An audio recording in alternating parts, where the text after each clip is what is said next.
The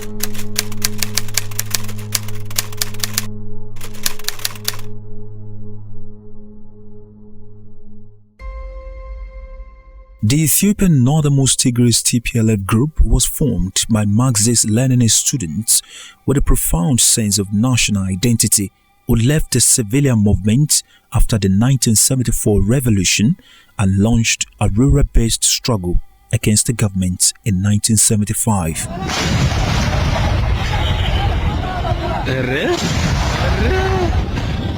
The Tigray People's Liberation Front (T.P.L.F) at its inception became the most powerful rebel force in the country. The rebel alliance became Ethiopia's ruling coalition with the T.P.L.F at its head, which orchestrated a strong force that toppled the government of Mengista Hail Mariam in 1990s. ከዚህ በፊት በትጥቅ መልኩ ይካሄድ የነበረውን የፖለቲካ ትግል በሰላማዊ መልኩ ይካሄድ የሚችልበትን መንገድ ለመቀየስ እና ለመቀየስ ብቻ ነው። The journey started with one of a number of insurgent movements in the turmoil which characterized the aftermath of Emperor Haile Selassie's ouster. In the years that followed, the new military government in Addis Ababa, the authoritarian Derg regime supported by the Soviets. The Derg was responsible for tens of thousands of deaths of many, but its singularity failed to suppress multiple insurgencies, whether in Eritrea, the Ogaden, or among the Oromo, or in Tigray, where the T.P.L.F overcame early military setbacks to become one of the most successful and dynamic of the regional liberation fronts in the course of the 1980s.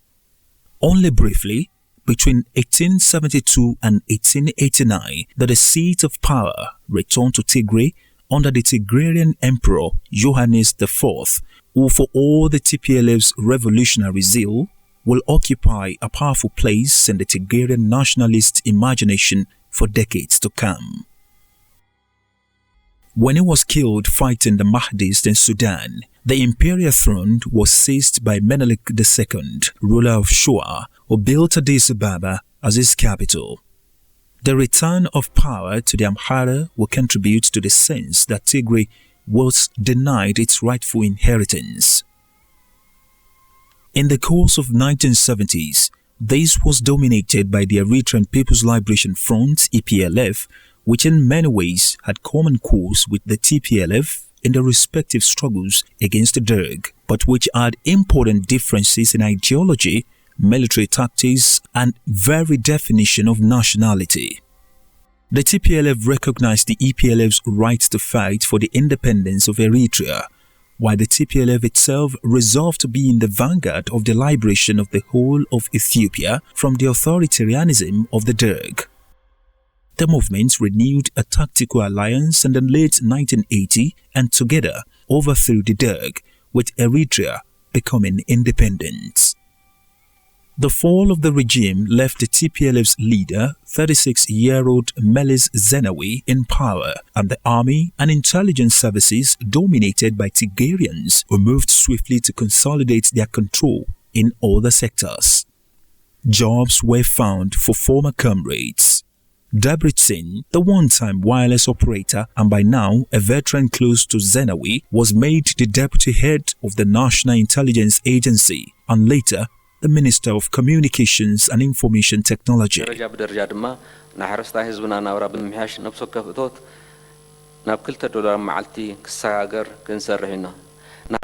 Mekele thrived. It needs streets and electricity lines testament to the resources channeled to the T.P.L.F stronghold.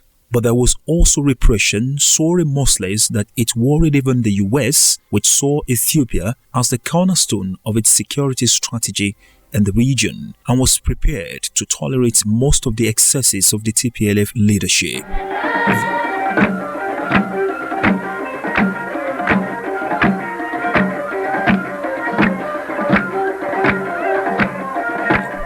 This no doubt gave T.P.L.F government excessive power, and as the saying goes, absolute power corrupts absolutely.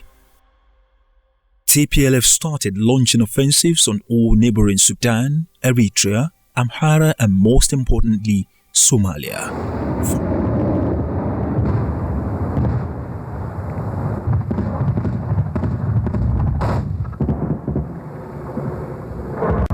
For instance, on the 9th of August 1996, TPLF-led governments launched heavy military campaigns both on land and in the air against the city of Gedo in southern Somalia. This campaign was restricted to the cities which were under Islamic control in the area, with the Ethiopian invasion killing scores of innocent civilians and destroying many suburbs, ports and mosques.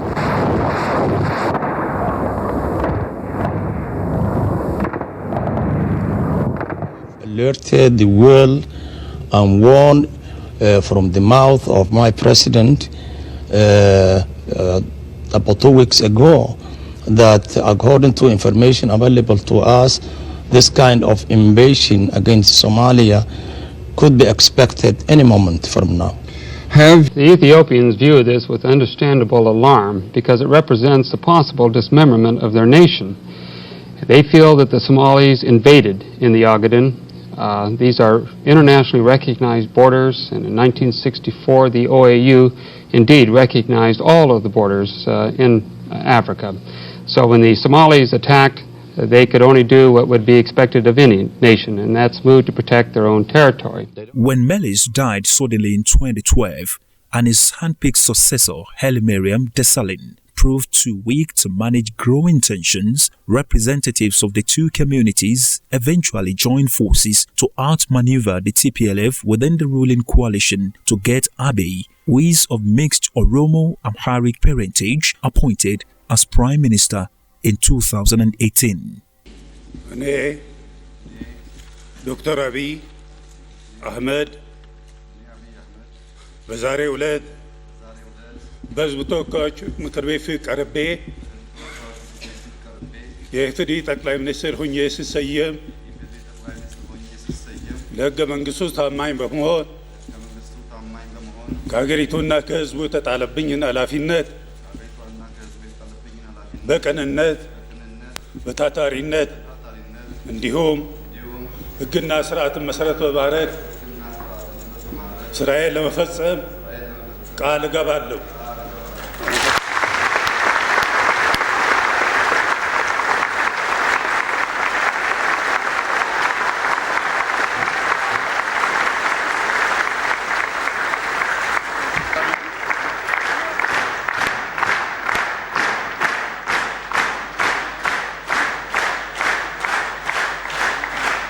ትግራይ መድኃንቲ ኢትዮጵያ ዝተቀበረላ ምድርያ ትግራይ ብዘይ ኢትዮጵያ ኢትዮጵያ ድማ ብዘይ ትግራይ ከም መኪና ብዘይ ሞተር ትርጉም የብሉን። Abiy moved swiftly. Top TPLF officials were sacked from key security posts, generals were arrested on graft charges, and changes were introduced to counter the Tigrayan dominance of the armed forces. Political prisoners were freed from secret prisons. Exiled dissidents were welcomed home, cumbersome state enterprises were privatized, and restrictions on the media were eased. When a wave of popular protesters swept Ethiopia and ushered a new political dispensation in April 2018, one of the key pillars of the reformist agenda of my new administration was upholding the rule of law.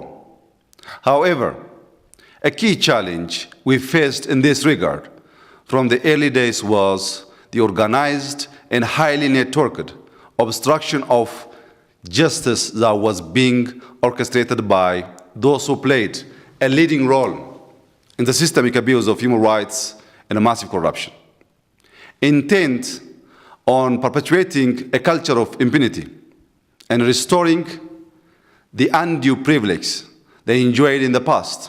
The TPLF old guards have continuously mounted both covert and overt attempts to undermine the people of Ethiopia and our new administration. Behind conflicts that have resulted in the suffering and the deaths of many Ethiopians in the past 2 years, close observers of Ethiopian politics could clearly see the influence of the TPLF clique. They sponsored, trained, and equipped any force that was willing to engage in violent and illegal acts to derail the transition.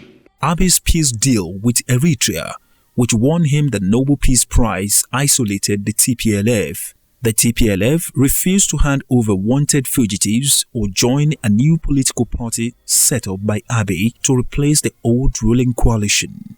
Before the war, reports accounted that Mr. Abiy appeared bent on breaking the power of the TPLF, a political group of rebels turned rulers who had dominated Ethiopia for nearly 3 decades. By this, the TPLF retreated to its stronghold in Tigray, in the mountainous north of Ethiopia.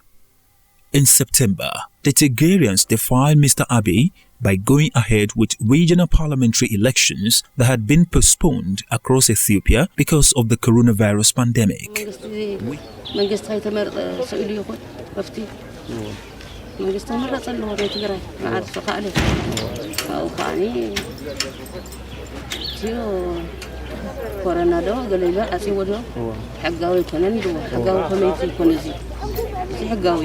عاوي لو حاجة زلوا نهاية راح يكونس نملو حزب تجري مالتي مخنياته تقالسنا العلماء خبب بحمشت عمد مرضى يقبريو سنزيت أنا حمشت عمد مرضى ساعات حليا سلازمات كمل رصية مصيا. Weeks later, Ethiopian lawmakers cut funding to the region. Those who are in favor of it, of the approval, thank you. Those against? Abstainers? None. On the night of November 4, TPLF forces attacked a federal military base in Tigray and allegedly attempted to steal its weapons. The TPLF has said it has struck preemptively because federal forces were preparing to assault Tigray. Hours later, Abiy ordered the military offensive into Tigray. Ethiopia remains committed to the path of the reformers we began 2.5 years ago. In spite of the stiff resistance that comes with trying to shift the status quo in favor of social justice, we will pursue Ethiopia's inevitable track for democratization. Internet and phone communications were restricted and his cabinet declared a 6-month state of emergency in Tigray. But the Ethiopian military, which was dominated by Tigrayan officers, was divided and fighting erupted between rival military units inside Tigray, according to American officials. Federal forces and their allies quickly seized control of Tigray's capital, Mekelle, and other main towns, but the TPLF and its armed supporters fled to rural and mountainous areas where sporadic fighting had continued. Aid workers in Tigray say that heavy shelling and gun battles raged in 5 different parts of Tigray in early May. The Tigray People's Liberation Front (TPLF) returned to regional capital Mekelle to cheering crowds.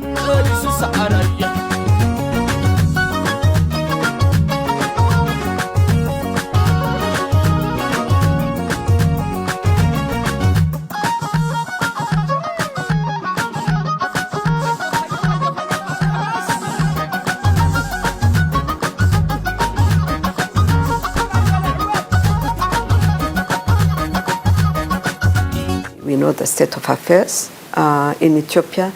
The government has taken a bold decision to... The Ethiopian government declared a unilateral ceasefire, which the TPLF dismissed as a joke.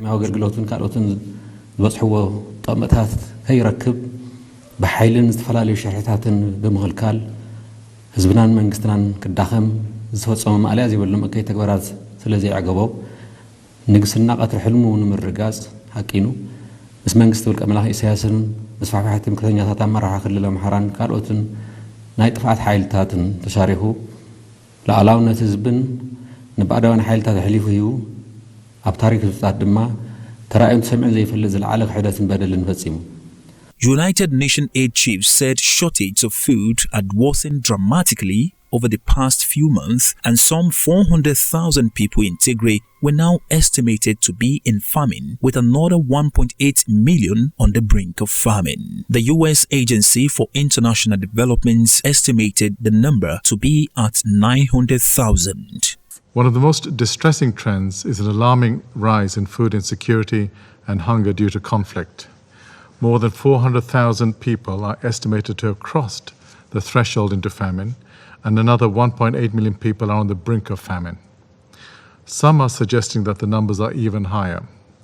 33,000 children are severely malnourished. As it is right now, the situation in Ethiopian northern Tigray region could escalate into yet another civil war, with the central government vowing to resume campaign after harvest season.